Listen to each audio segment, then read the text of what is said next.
Košeľa sa pôvodne šila z ľanového plátna, neskôr z kupovaných látok. Okolo otvoru na hrdle je nazberaná obšívkou do goliera. Manžety okolo rukávov sú zdobené čipkami a krepínkami.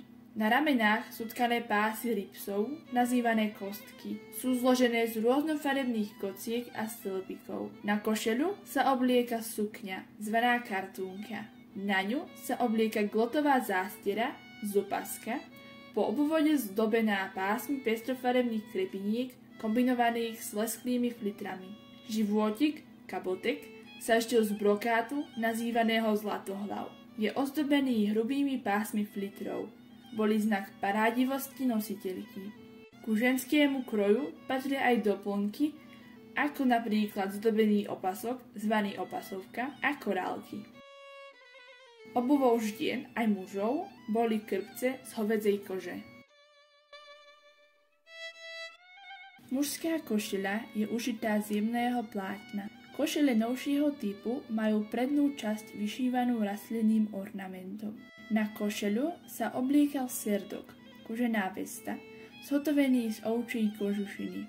Je zafarbený na hnedo a lemovaný čiernou kožušinou. Povyšívaný je polnosťahovými farebnými výšivkami. Ornamentmi je štilizácia tatranskej flóry. Mužské súkerné nohavice, portky, sú celé ozdobené červenými a modrými šnúrkami, ktoré vytvárajú rôzne motívy. Na stehnách, tesne pod pásom, sú vyšité motívy v podobe srdca. Na strane stehna sú ozdobené lampasmi, širokým pásom z červených a modrých šnúrok.